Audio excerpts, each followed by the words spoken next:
নমস্কার বন্ধুরা, আশা করি তোমরা সবাই খুব ভালো আছো। আমিও খুব ভালো আছি। সম্পদ লাইফস্টাইলে আরো একটা নতুন ভিডিওতে তোমাদের সবাইকে স্বাগত। আর আজ হলো বৃহস্পতিবার, তাই তো? আজ হলো বৃহস্পতিবার। তো আমরা তো এসেছি কাল দীঘাতে। কাল অনেক ভোরে ঘুম থেকে উঠে বেরিয়েছিলাম। তো আজকের জন্য ঘুম থেকে উঠতেও দেরি হয়ে গেছে। আর এখানে তো সকালে উঠে কাজকর্ম সেরাও কিছু থাকে না, ওর জন্য তাড়াহুড়ো করে উঠিও নি, একটু বেড়াতেই উঠেছি। ওই 9টা সাড়ে 9টা হয়তো বাজে। আর বাবি এই যে দেখো বিছানায় কেমন লাফালাফি করছে। আর বাবার এই যে ব্রাশ করা হয়ে গেছে। তোমাদের দুজনের কেমন মজা লাগছে এতে? ভাবি মজা লাগছে? বাবার মজা লাগছে? তো দার্জিলিং তো যাওয়া হলো না, তো বাবার খুব কান্নাকাটি করছিল, মন খারাপ করে বসেছিল, ওর জন্য এখানে আসা। তবে আমার একজন ভিউয়ার্স আছে, সে বলছিল যে দীঘাতে অবস্থা খারাপ, সেরকম কিছু ব্যাপার নেই। এখানে ওয়েদার খুব ভালো, আর বাইরে ভালো রোদও বেরিয়েছে কাল থেকে, কোনো বৃষ্টিও কিছু হয়নি। খুবই ভালো ওয়েদার, একটু গরম গরমও আছে, যদিও রুমের মধ্যে সেরকম কিছু বোঝা যাচ্ছে না, তবে বাইরে হালকা একটু গরম লাগছে। কাল সন্ধ্যাবেলা তো দেখালাম তোমাদের যে বিচে গিয়েছিলাম, তো বেশ সুন্দর ঠান্ডা হাওয়া দিচ্ছিল। আজকে তোমাদের দাদাভাই বেরিয়েছে এখন টিফিনটা আনার জন্য, ঘরেই বসেই খাবো আজকে। আর তারপরে বেরোবো আমরা রেডি করে, সমুদ্রে একটু যাবো। জলে জলে ওরা হয়তো নামবে, আমি নামবো না, কারণ বাবিও খুব ভয় পায়, ও জলে নামতে চায় না। তো বাবা দাদাভাই ওরা তো নামবে, একটু বেরোবো একটু পরে। তো চলো একটু পরে দেখা হচ্ছে তোমাদের সঙ্গে। আমরা না টিফিন খেয়ে এই যে বেরিয়ে পড়েছিলাম। আর আজকে বাইরে প্রচন্ড রোদ্দুর আছে জানো তো, তবে বৃষ্টি হচ্ছে না, মেঘলা নেই, এটা একদিকে ভালো। কারণ যে পরিমাণ বৃষ্টি কদিন হচ্ছিল, চারিদিকে সব রাস্তাঘাট বন্ধ হয়ে যাচ্ছিল। তবে দীঘার ওয়েদার খুব সুন্দর, খুব সুন্দর রোদ বেরিয়েছে সকাল থেকেই। কালও ওয়েদারটা ভালোই ছিল, তবে কাল তো আর সমুদ্রে আসা হয়নি, আজকেই এলাম। আর কি সুন্দর ঢেউ দেখো। তবে জানো তো, অন্যবারে এসে আমরা সমুদ্রে কিন্তু সকালের দিকেই নামি, কিন্তু এবারে প্রত্যেকটা দিনই দেখলাম সমুদ্রের জল সকালের দিকে অনেক উপর পর্যন্ত আছে, যার জন্য কোনো রকম বিচ দেখাই যাচ্ছিল না। এই যে দেখো জল একেবারে উপরে বোল্ডারগুলো পর্যন্ত চলে আসছে, তার ফলে নিচে যে বিচে নেমে মানুষজন একটু স্নান করবে সেই রকম কিন্তু সুযোগ কিছুই পাওয়া যাচ্ছিল না। জলটা আসলে রাতের দিকে নামছিল, কারণ সন্ধেবেলা আমরা যখন এসে বিচে বসছিলাম তখন দেখছিলাম জল অনেক নিচে নেমে গেছে, কিন্তু সকালবেলাটা জলটা অনেকটা উঁচু ছিল। তো এবারে ওর জন্য সেই রকম ভাবে সমুদ্রে লোকজন কেউই নামছিল না, নামতে দেখছিলাম না। তো আমরা তো এই যে হেঁটে হেঁটে যাচ্ছিলাম, আমরা ওল্ড দীঘাতেই আছি একটা হোটেলে, তো সেখান থেকেই হেঁটে আমরা যাচ্ছি আগের দিকে। ওল্ড দীঘায় তো নামার কোনো সম্ভাবনাই নেই, আর সামনের দিকে এগিয়ে হেঁটে গেলে আর একটা বিচ আছে, তো সেখানেই যাচ্ছিলাম হেঁটে হেঁটে। আর চারিদিকে না এত সুন্দর সুন্দর বসার জায়গা করা হয়েছে, আর এত সুন্দর ডিজাইন, বিভিন্ন রকম ভাবে সাজানো হয়েছে পার্কের মতো করে বিচটাকে। কি ভালো লাগছিল জানো তো। এর আগে আমরা প্রায় বছর 5-6 আগে এসেছিলাম আমরা দীঘাতে, তখন বাবান অনেকটাই ছোট ছিল। তো তখন জানো তো এগুলো কাজ হচ্ছিল, দেখে গিয়েছিলাম, কোনো কিছুই কমপ্লিট ছিল না, কিন্তু এবারে এসে দেখলাম সমস্ত কিছু কাজ কমপ্লিট হয়ে গেছে। আর বিচের এই যে আশেপাশে এত সুন্দর করে সাজানো গোছানো হয়ে গেছে জায়গাটা, দেখতে এতটাই ভালো লাগছিল। সকালে রোদে জায়গাটা তো ফাঁকাই ছিল মোটামুটি, আমরা হেঁটে হেঁটে যাচ্ছিলাম এগুলো দেখতে দেখতে। কি সুন্দর করে সাজানো হয়েছে জানো তো। আর বসার জন্য অনেক জায়গা করা হয়েছে, তোমরা যদি সমুদ্রের বিচে বসতে না চাও তাহলে এই জায়গাগুলোতেও বসে সময় কাটাতে পারো, কোনো অসুবিধা নেই। খুব সুন্দর ছায়ার মধ্যে বসে থাকা যায় সমুদ্রের পাশে। আর তারপরে এই যে দেখো বিচের অবস্থা দেখো, এখানে এসেও পৌঁছে দেখলাম জল একেবারে উঁচু পর্যন্ত। তো তাই ওখান থেকেই আমরা টোটো করে যাচ্ছিলাম নিউ দীঘা। তো এই যে ওল্ড দীঘা পেরিয়ে অনেকটাই রাস্তা, আমরা নিউ দীঘাতে যাচ্ছিলাম। তবে এই যে দীঘার রাস্তাটা খুব সুন্দর জানো তো। আর এই রাস্তাতেই এই যে এখানে পড়লো জগন্নাথ মন্দির। জগন্নাথ মন্দিরটা এখন আমাদের আসা হয়নি, আসবো কাল পরশুর মধ্যে আসবো। তো জগন্নাথ মন্দিরটা দীঘা রেল স্টেশনের একদম পাশেই, অনেকটা জায়গা নিয়ে করেছে, অপূর্ব সুন্দর একটা মানে মন্দির। এত ভালো লাগছিল রাস্তা থেকে দেখতে যে কি বলবো তোমাদের। তো তারপর এই যে আমরা এসে পৌঁছালাম ওল্ড দীঘা থেকে নিউ দীঘায়। তো নিউ দীঘা তো আমাদের রাস্তার ধারেই টোটো থেকে নামিয়ে দিয়েছিল, যেহেতু আমরা শেয়ারে এসেছিলাম।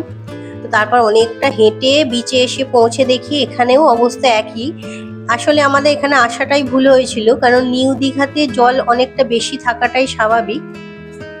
তো যাই হোক, সেখানেও আর স্নান করা হয়নি দুপুরে। আর এখন হলো সন্ধ্যাবেলা, এখন এই যে রেডি হয়ে গেছি সবাই মিলে, এখন যাব একটু বিচে, বিচের ধারে গিয়ে বসবো কিছুক্ষণ সন্ধ্যাবেলাটা।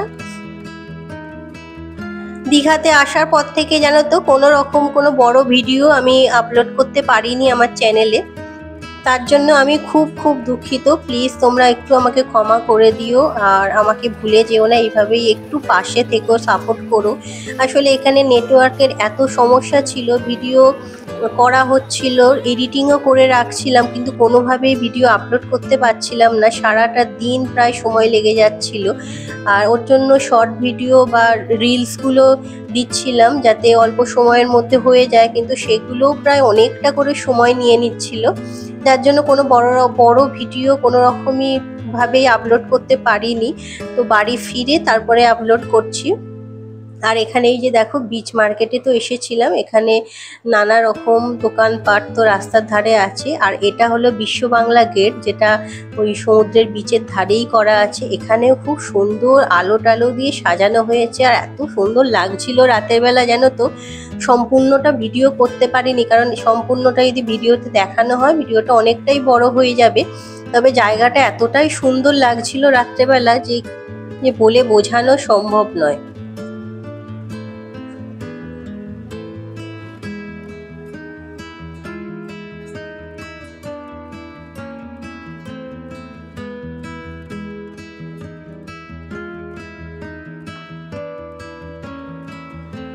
এখানে ছিল এই যে বাচ্চাদের চাপার জন্য গাড়ি, তবে বাবি কিন্তু এসব দেখে বায়না করেনি। ও বায়না করেছিল এখানে এই যে দেখো একটা দোকানে ও ট্যাক্সি দেখতে পেয়েছিল, সেই ট্যাক্সিটা দেখে খুব বায়না করছিল নেওয়ার জন্য। তো তারপরে এই যে ওকে কিনে দিয়ে আমরা চলে এসেছিলাম বিচের ধারে বসার জন্য। অন্ধকার প্রচন্ড, তাই তোমরা সমুদ্রটা দেখতে পাচ্ছ না, তবে বিচে এই যে এখানে আলো আছে বলে কিছুটা অংশ দেখা যাচ্ছে। তো আমরা সবাই মিলে এই যে বিচের ধারে বসেছিলাম, আর কি সুন্দর ঠান্ডা হাওয়া দিচ্ছিল জানো তো, এত ভালো লাগছিল বসে থাকতে।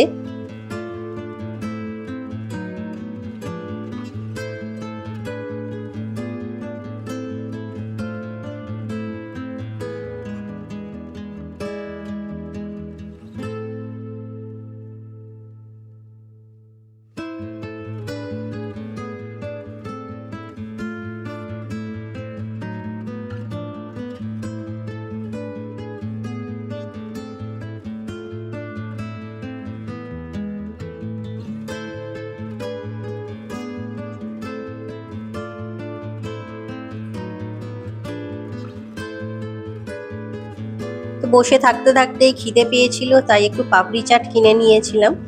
আর বাবানও খেয়েছে, তোমাদের দাদাভাই আর পাপড়ি চাট খায়নি। আর বাবি এই যে কিনেছে দেখো এই গাড়িটা, এই যে একটা হলুদ রঙের ট্যাক্সি। ও অনেকদিন থেকেই বায়না করছিল সেই পুজোর সময় থেকে, কিন্তু দীঘাতে দেখতে পেয়ে তারপরে এই বায়না জুড়েছিল। রাত 8টা সাড়ে 8টা নাগাদ আমরা উঠে পড়ি, কারণ বিচের দোকানপাট সমস্ত বন্ধ হয়ে যাচ্ছিল। তারপরে এই যে বিচের পাশে এই দোকানগুলোতে একটু ঘোরাঘুরি করছিলাম, টুকটাক কিছু জিনিসও কিনেছিলাম। এখানে ওই যে চীনামাটির অনেক জিনিস বিক্রি হচ্ছিল, তো আমি এখান থেকে ছোট একটা চীনামাটির ওই নুন রাখার যে জায়গাগুলো একটা কিনেছিলাম। আর বাবান কয়েকটা ক্লিপ কিনেছিল, কয়েকটা ফ্রিজ ম্যাগনেট আর চাবির রিংও কেনা হয়েছিল, সেগুলো পরের ভিডিওতে তোমাদের দেখিয়ে দেবো আমি। তো এখানে এই যে কেনাকাটা হয়েছিল, এত সুন্দর জিনিসগুলো জানো তো, আমি ওর জন্য ভালোভাবে ভিডিও করে নিচ্ছিলাম। আর দোকানপাট এখন প্রায় অনেক বন্ধ হয়ে গেছে, ফাঁকাই হয়ে গিয়েছিল বিচ। তো যে কটা দোকান খোলা ছিল সে কটাই ঘুরে আমরা তারপরেই হোটেলে চলে এসেছিলাম।